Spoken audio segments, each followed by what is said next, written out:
Okay, guys, there's a few kinds of people going to watch this video. One's going to be the parent that wants to do something for the kids. One's going to be a person that wants a long-term communication solution, and one's going to be the kind of person that wants them to pass down to the goddamn grandkids. Now, the first kind of person is just going to want to look at this. You're going to have the cheapest phones you can buy. This is to make an Intercom system. The cheapest phones you can buy. They'll have a line come out straight to the bottom, right? You don't want anything too big because it might run on a higher voltage. You take the one end, which will have two different colored wires coming out, and the other end from the other phone, which will have two wires coming out. So in my case, it's green and red, green and red. You connect green from this side to red from this side. There we go. Twist those guys together. And now you can connect that to a 9-volt battery. You take the red from one side, connect it to the negative, and the green connect to the positive. It might be the opposite. I'm not checking right now. And then you'll get your phone running. If it's the opposite, just flip your battery around. It's no big deal. The next group is the kind of person that wants something to last. You know, the power. They have some power, but not much, and they want a way to communicate in a short distance. You're gonna want some of these. These are just lithium-ion batteries from cell phone chargers, cell phones. These are laptop batteries, actually.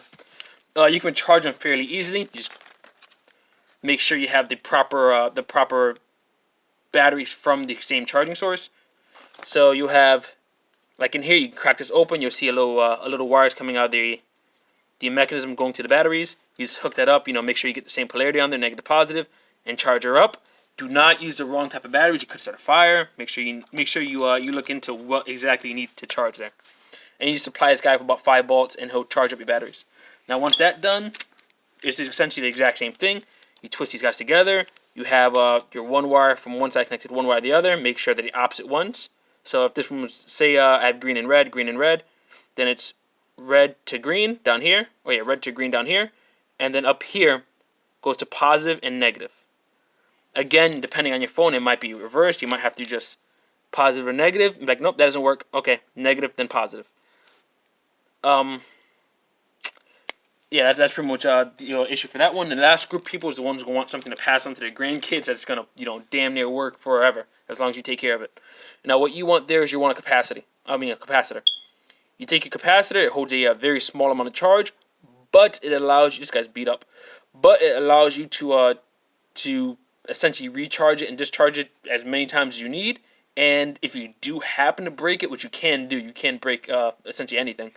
You can find these very, very easily, and so you could probably harvest, in your lifetime. Let's say like something bad happened, you probably harvest like 1,000 of these in a year if you wanted to, out of all the electronics you can find. What you're gonna want is try to find one around 16 volts. I would say between 9 and 20 volts will probably work fine.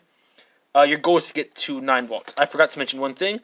With these guys, they each run at 3 volts or 3.7 volts around.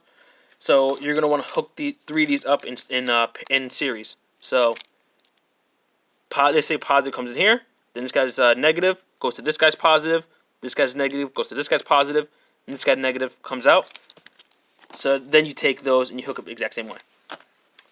The capacitor is essentially the same thing, actually. You're going to have a positive and a negative on it, and what you're going to do is essentially connect it right into the exact same place you would otherwise, but you're also going to have a supply voltage coming in to charge this guy.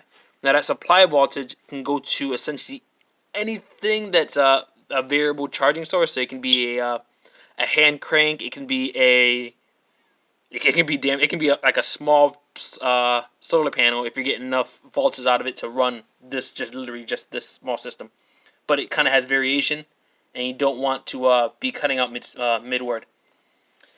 So after you have that, you just hook her up. I'll be going over how to make a hand crank in another video because it needs a voltage regulator and all that, and I don't want to go too into detail here because people get bored. And it's pretty technical, so I'll just go over it in the next video and then I guess figure out or tell you guys how to harvest one.